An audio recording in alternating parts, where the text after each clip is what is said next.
Well, you know about quantum theory, don't you? I was told by my very secular mathematician friend that Chinese are working on quantum radar at the minute. And I said to him, and was surprised that he received it, that I've heard that there were sort of way out theories that suppose that the human brain acts like a quantum computer, that it deals in fuzzinesses, and that perhaps you can pick up where a stealth predator is, stealth aircraft or submarine or so on, by that haze of other inferences that come from the presence of such, so that you can identify that it must be there at a certain point in space.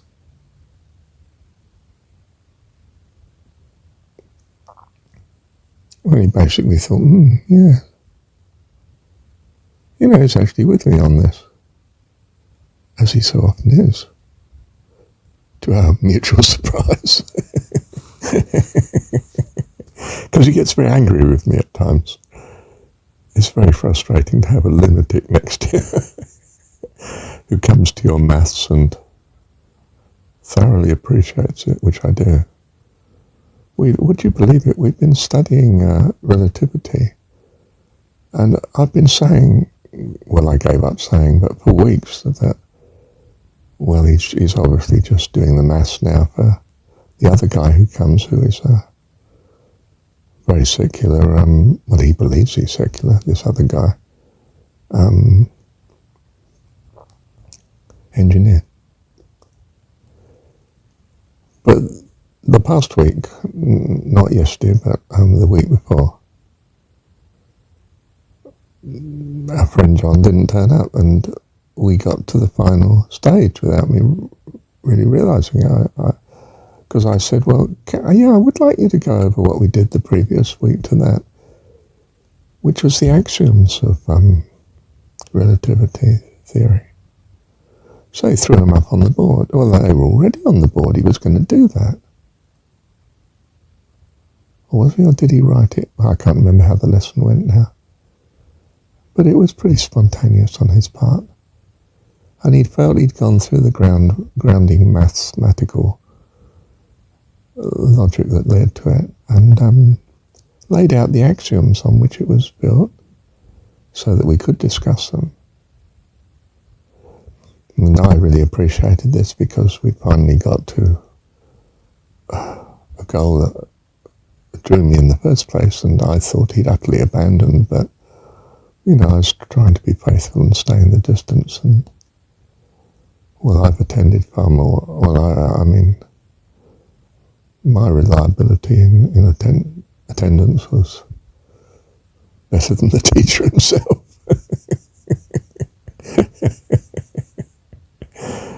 I'm a fanatic, you see.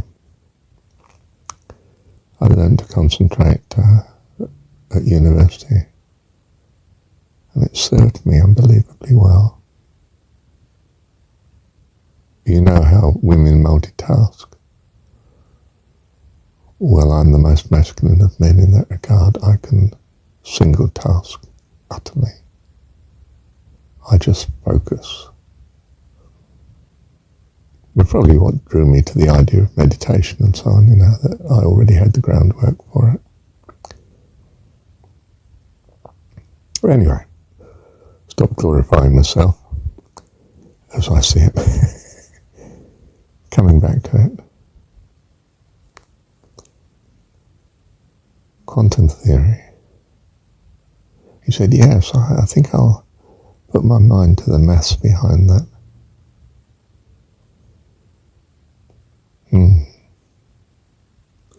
See, in an amazing way, we're extremely good company for each other. Thank you, Heavenly Dad. I mean that he's putting his mind to quantum computing, how it works. I have another friend who's built his own quantum computer, he can, well, he's on the threshold of, well, something fantastic. And he knows it. I think I know it too.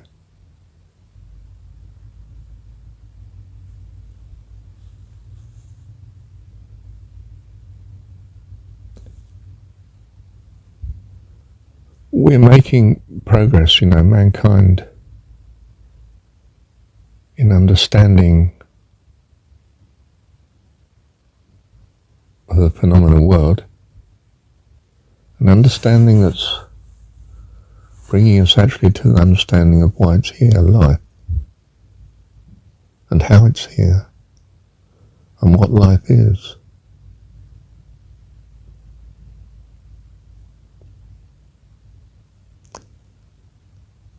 Those computers of ours, robots and AI technology, just the building blocks that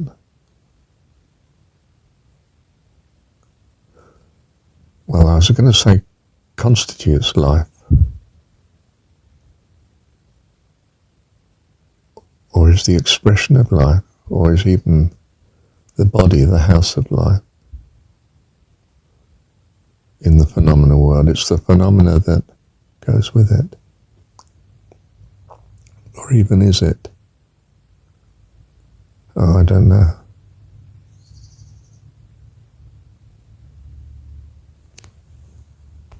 I do suspect that the universe is more thought than matter or energy.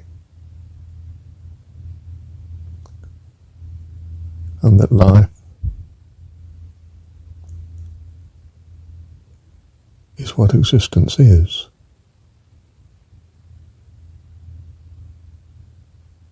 Not the matter that it appears to be.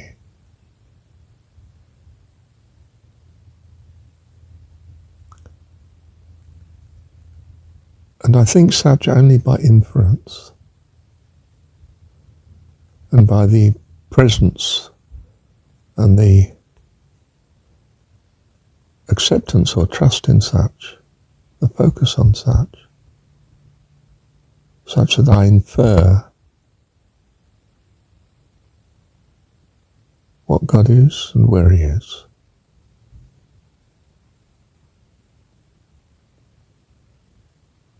Who He is and who we are.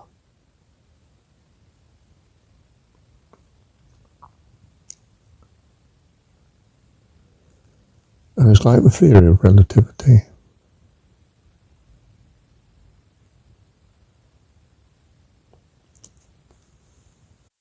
It's that which is inferred from certain axioms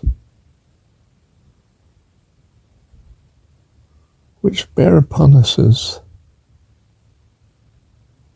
in some sense, necessarily so.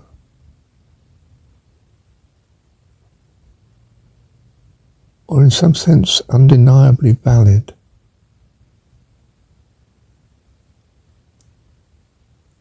The non-acceptance of which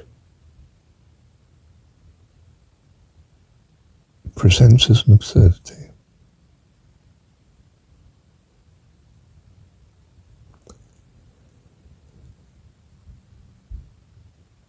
So we've been studying the theory of relativity.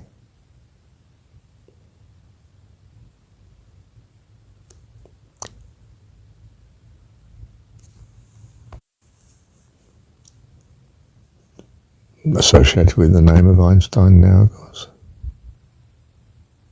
Not exclusively his, but still.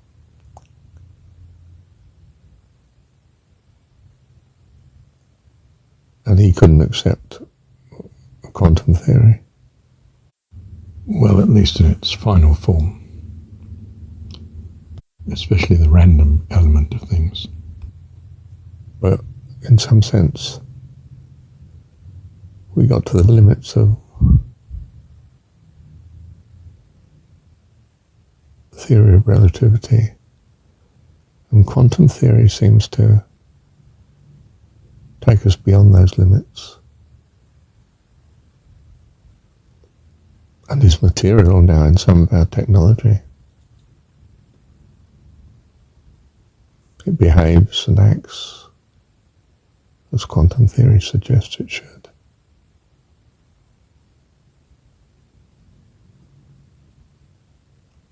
An incredibly important lesson in life is to learn that it's not constrained by what you've proved. You didn't prove. You found so much evidence that you trusted utterly in something, and you called that proof. But when you have something that's inconsistent with it, that you can't avoid, you keep pushing out the way and shelving and trying to explain away, but you can't. You realize your proof was your theory, and your theory was inadequate to meet certain difficulties you've now encountered. And life looks beyond what it thought it knew and tries to imagine something greater.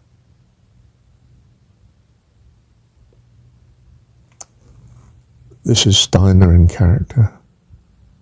It says the child must learn imagination. You need to cultivate imagination in the child very early on while it's got all the neurons of the brain before they deteriorate at a phenomenal rate because of lack of use. You've got to get there fast. It's through play and love.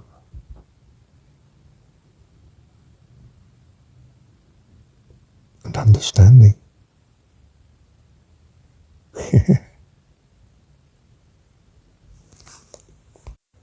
But we mature, we harden, and in the end don't have ears to hear. Oh my goodness.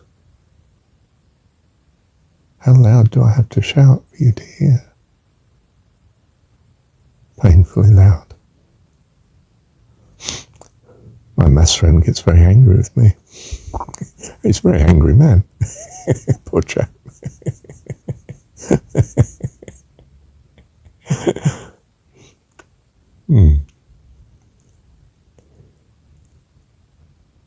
He's a great chap, man.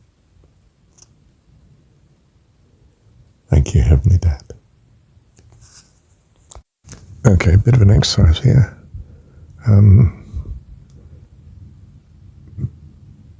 To be, exist. A, God, Alpha, Aleph, God, the prime mover. B, God. Shun, beyond.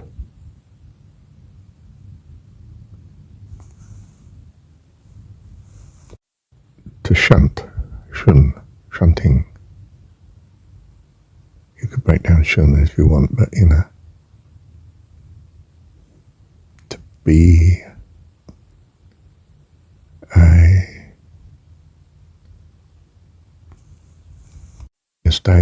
D is what man tries to add. A with God. It's like the word say in there, day. It's the time that they commune together, they create together, in other words. It's heaven we're talking about. Day shun, shunting into the future beyond, you see. It's what heaven eternally does. It is life. He is life, you see. Everything he does moves to life. It shunts ever into the future beyond. And it's in this communion situation. He's not doing it alone. The fun is doing it together. He loves doing it together. So do we. I want to play with my friends, you see. It's in the child. It would be, because we're his children. So to be yonder, yon, you, on, oh. It's a circular thing, isn't it? It's eternal. Yon. Yon again is that which is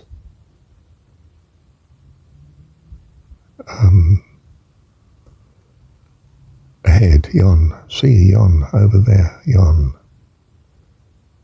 Beeyondayshnn.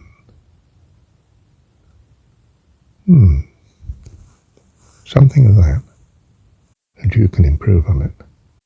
Something of that beyond the day shining. It shone, you see. Shone. It's as if research is looking beyond the daylight and, reaching out.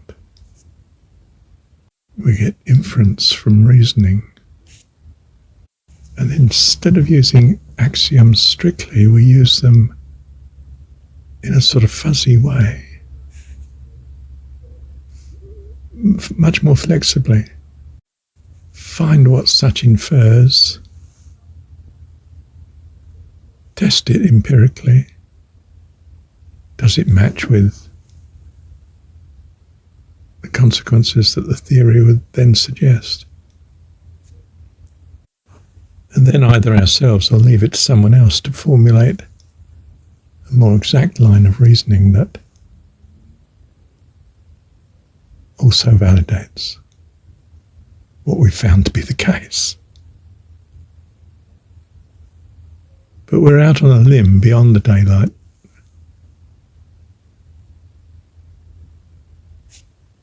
And the inferences from this sort of fuzzy approach, quantum approach, of quite doubtful, gaps in the causation chain, which, when we find the theory matches with our expectations from the theory in practice, we then go back and fill in the details, if we can. And sometimes we can't, but we still have jumped the gun and we found that what it broadly seemed to imply seems to have a basis of reality, confirmation. And we accept this as at least the apparent relationship until we have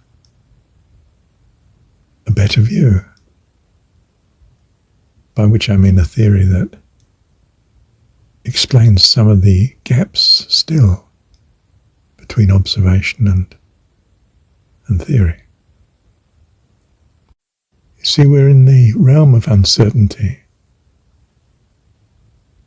We've fudged the issue by what would happen if uncertainty was simply probability. But of course it's not. And probability is not very helpful in a way, because your estimate of the probability and mine can differ according to the fact that we've got slightly different experiences or what we think is relevant to the problem. Probability, you see, is not objective, but very much subject to whose probability. In other words, starting from what set of observed experiences. So I may have the information that it's a person that was involved in the accident, whereas you may have the information that it was a particular man that was involved. And that will give you perhaps a different estimate of the probability of how the situation come to happen. Someone else may know for certain that, well, say as regards the time of day, but you do not have that information, so your estimate of the probability of things happening in a certain way is different. So our background, our subjective view, determines our estimate of probabilities. Science actually rests on the principle of causality. If I don't believe this, I don't look for the cause. If I don't look for the cause, I'm far less likely to find it. In other words, this belief of science that things are causal has been a great asset as regards the development of science. Einstein, I think, therefore, was very cautious of accepting the notion of randomness without some understanding of what the causal relationship for the randomness. Well, that randomness is a hypothesis and quite alien to science. I guess precisely because it's not objective. It depends on your measure of the lack of information that you're suffering from. There's always some lack of information. There's always some uncertainty. But at least with so many situations, we don't know how uncertain we are. We don't have even probabilistic information from the past. And that which is assigned to it by us is hardly objective, except to say, well, that's what we might assign to it,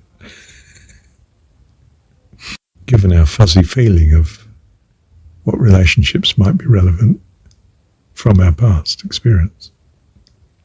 But as I've said elsewhere, this may give us a great freedom to choose to believe a variety of things from a variety of possibilities, some of which may appear so attractive to us that we work hard to see if such are the case. And suddenly we make a breakthrough. You're looking for a missing link that might imply what you hope to be true. And the fact that you're looking for it makes it far more likely that you're going to find it if it exists.